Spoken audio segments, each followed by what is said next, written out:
to his pedalboard, and this represents another current paradigm shift in live sound. Many people are moving away, or in this man's case, being forced to move away from the physical amplifier. They're being asked to go straight into the board, into the sound system. We are using an amplifier today because it's here and it's convenient. It's the Fender Blues Deluxe, Hot Rod Deluxe in the corner. Woo! We've all seen it and heard it before. I've tried to set it as flat as possible because you play at a church mostly. Yes, and that's correct. The music director there, and this is generally the reason why they're trying to reduce stage volume. Right. And which is a good thing. It keeps us from going deaf. Right. But we like our amplifiers. But anyway, so for that, or you get tired of lugging the amplifier around, we have gone to tell us about your pedalboard, please. Okay, I've got this little Tech 21 Blonde, or maybe it said Blondie, that I use almost exclusively, whether I'm playing acoustic or electric. It's they told me it was kind of like an amp. Emulator. Emulator is Yes. the word I was after. Thank you for helping my geriatric mind. So, and it does that really well for me. Because no matter whether I'm at home or in a particular church or out in the parking lot, I really like the consistency of sound that you do not always get from a live amp. Right. Because of the surround. You Right. seem to get, and that's just my opinion. Mm-hmm. Other people may hear it differently than I do. But I appreciate the consistency available with this. And I normally have it set just about like this, with the mids just a little bit at 11 o'clock and the lows at about 1 o'clock and the highs right in the middle at 12. Sometimes I'll move the highs down a little bit lower depending on the room. Mm-hmm. But this is kind of where I found most times I'm playing, it seems to work best with this guitar in particular. But I think the other day when I had my Taylor through this, I think I had to turn the lows down or the highs down. But mostly it's set right about here. And I'm running a Hall of Fame for Reverb. I usually use the spring or the church setting. Okay. And it's very little on there today, but I found that's really about all I need for Reverb is something about like that. When I need a little extra noise, if they request a song with just a little bit more punch, I'll hit the soul food, and I can get a little bit more distortion out of it if I choose to dial it up.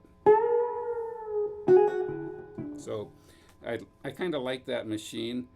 Again, it's pretty reliable for doing exactly what I want for that 3 minutes that I need it, and then it's gone for the next week. I have a 3-minute pedal on my board as well. Yep, and that's basically, I don't use it a ton. I use it maybe 3 minutes a week. Sure. So. Yeah. And tell us about, you have a DI box, but we're actually not running through it. Not today. No, I run through it every week.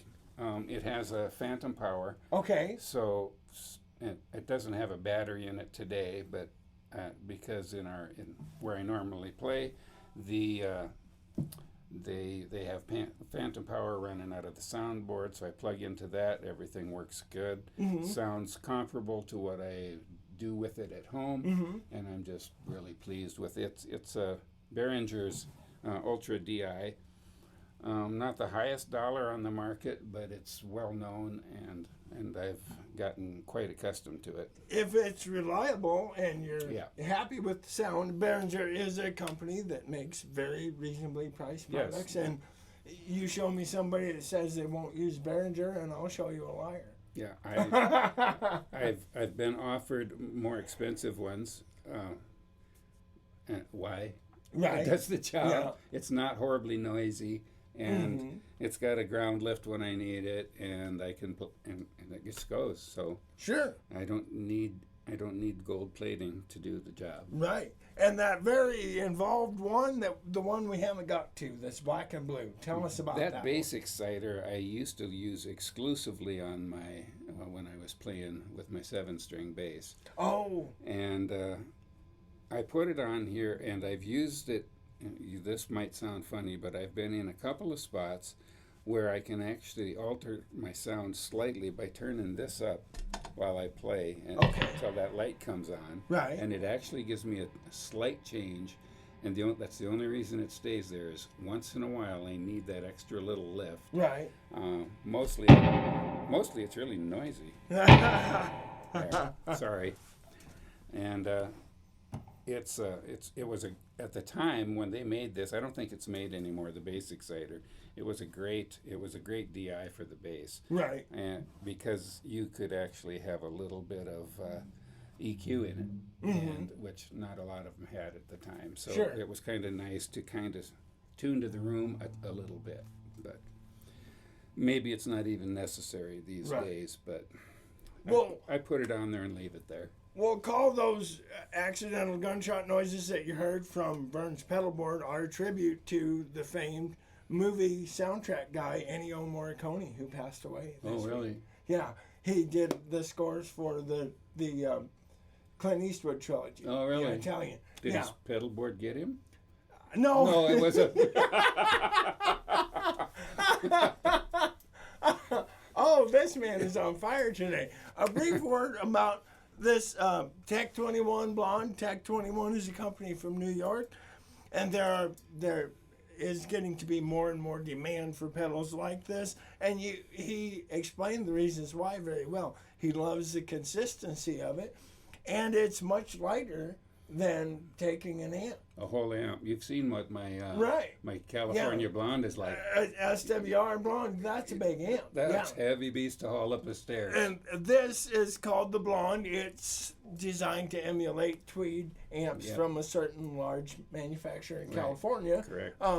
Deluxes, Basemans, Harvards, things of that nature. Those amps would not have had reverb, so this is a fairly correct emulation without reverb. So we get our Hall of Fame or similar reverb pedal, and we're all set up, and we have and of course you plug this into something and A/B it against your favorite deluxe or whatever. It might not sound exact, but like he said, the consistency room to room that's what you buy is going to sell you on that. Yep. And I really appreciate that, whether it's in my living room, out in the shop, in the garage, or out on the deck. I like the consistency. Right. Yep. Yes. Is there anything else that we need to talk about before you play us out here? No, I don't think so. I've been asked what it is that I do differently since the advent of Mickey Baker.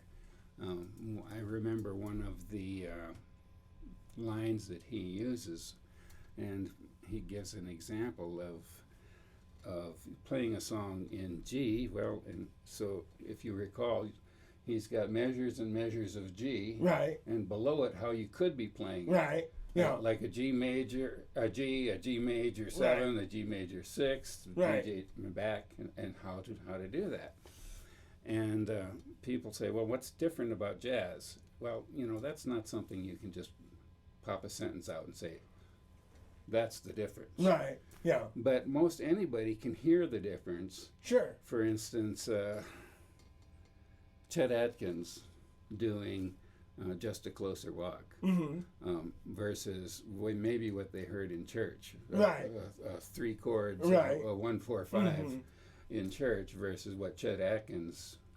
And that was the inspiration when I heard Chet Atkins doing that very song. That was another moment of inspiration. Right. And it happened to be in those first 6 chords that I learned. It was like, really? I can do that with this? Right. It was just, it was a real wake-up call to a young man in his 20s. Sure. Yeah. One more question, because I forgot to ask. Are those flat wound strings on this guitar? I tried flat wound strings. Oh, you did? And I did not like them. Oh, okay. Not a bit. I know a lot of jazz guys think they're supposed to have flat wound strings because of because of the super clean that's quite popular in that genre. I found that I don't like them. Right. Part of it is maybe the bends. Maybe I slip a little easier Right. on the vibrato. Right. Maybe, the things that I do, I just did not. How I use my fingers to create tone was more difficult with those strings.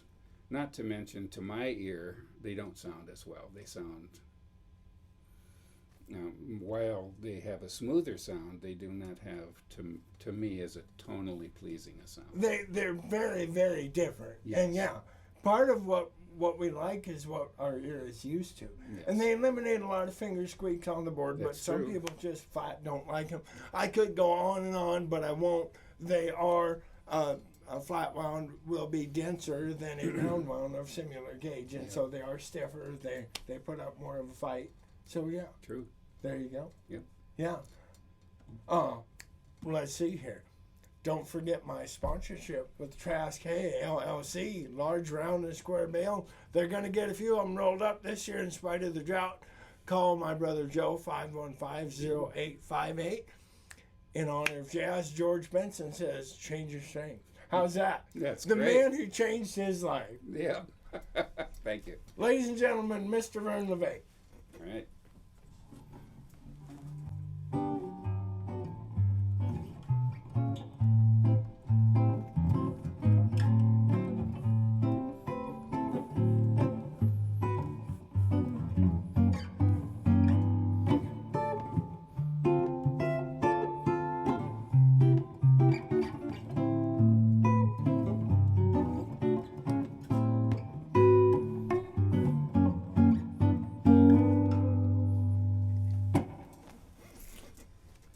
Yeah. There you have it. All right.